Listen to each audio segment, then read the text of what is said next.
Hey guys, I am trying to squeeze in some aid during spare time. Factors continued.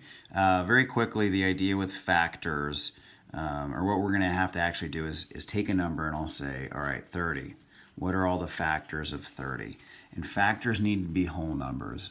We can't use fractions or decimals, otherwise, there'd be no limit because you could keep making more and more and more.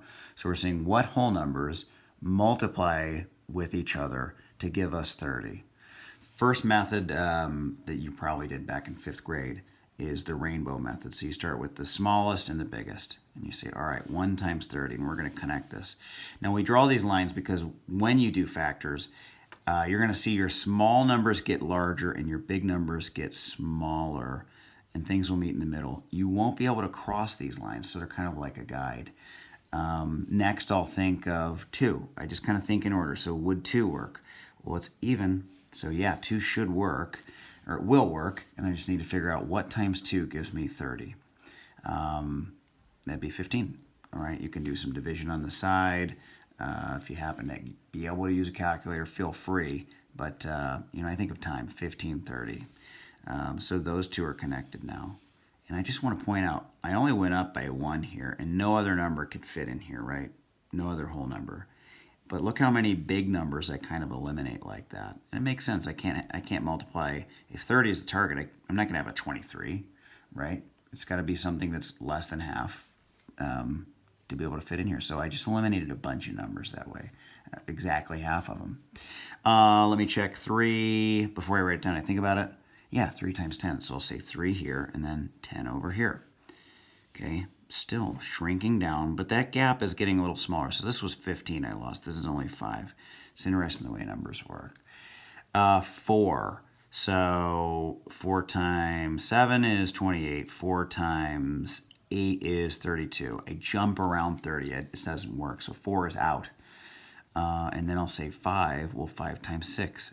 As soon as you hear 5 times 6, like there's no other space to have a number. You're finished. Like you're not going to bother counting anything over here. Don't look at 7 as a factor. Why? Because what would you pair it with? We already eliminated everything else. So this way, there are a lot of people like the rainbow method. The next one is the factor pairs method, which is really, really similar to this. It like eliminates numbers. I didn't actually like it until this year when I looked at it. I'm going to take a number like 28.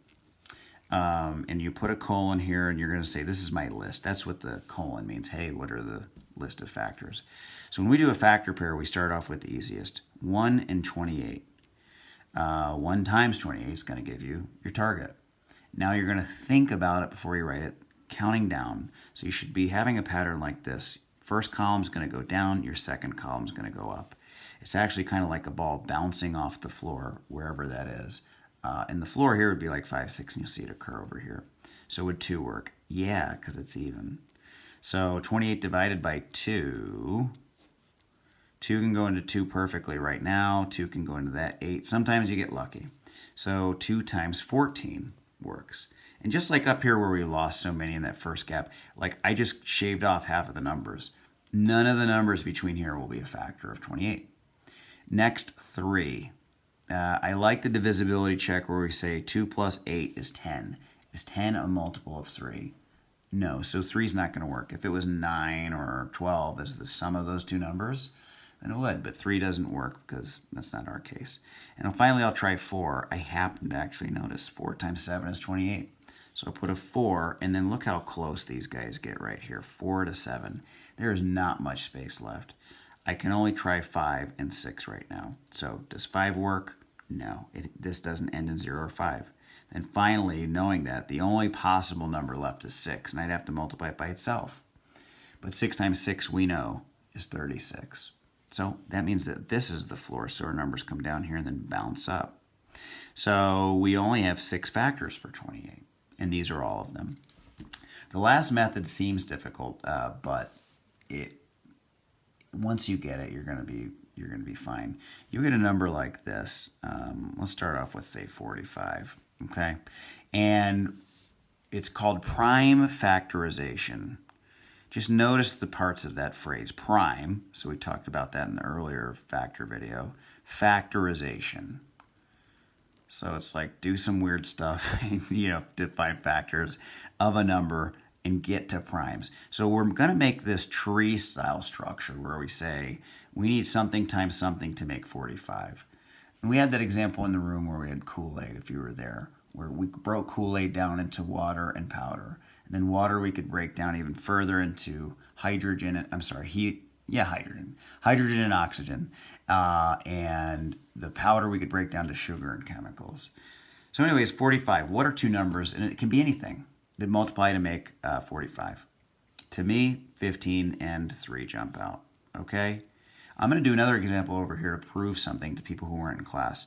A lot of people also see 5 times 9, and that's fine. So they'll write out 5 times 9.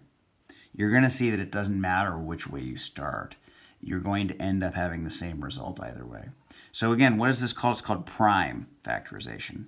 So I'm going to circle all my dead ends, and my dead ends are primes. And the reason I say that is because if I tried to say what can I multiply to make 3, I would keep saying 1 times 3, and then 1 times 3, 1 times 3, 1 times 3, 1 times 3. It would never end. So it's called prime factorization because we always say each prime you get to is a dead end. So there's 2 mistakes here. You're going to accidentally add something, okay, instead of multiplying, or you'll think that something like 9 is a prime when it's not. So 15, man, that's odd. I thought all odds were primes. No. All primes except for 2 are odd. 15, though, it ends in a 5, so it's got to be divisible by 5. 5 times what gives me 15? 5 times 3. Now I look at it and I say 5. Is 5 a prime? Yeah. There's no other way to multiply to get it except for using a 1. And 3 is also a prime. I identified that there. So here's my final answer. I'll say 45 prime factorized is 3 times 3 times 5. And we're going to reverse this to make it to save space. Instead of calling it 3 times 3, rewind to exponents. We can call it 3 squared because that means you have 2 3's multiplied. 3 squared times 5, or 3 to the second power times 5. So that was this way. This is kind of like your final answer in exponent form. And then over here, let's look. So I did it this way, right? Different starting numbers. 5 is prime. 9, slow, it's not a prime. 3 times 3 makes 9. But now both of those happen to be primes.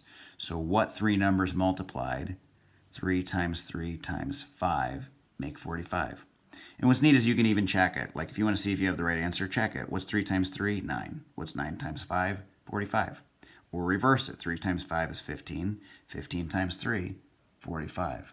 So look, I just did it this way, but I still ended at the same place. Every time you do a number, no matter how you start, it ends in the same primes. And I can simplify that to say 3 squared times 5. Okay? So I feel like that's beneficial and kind of covers the gist. If you watch this, you should be caught up to anybody who is here Tuesday. So if you have additional questions, check the other video out where I work through the study guide or email me. Thank you.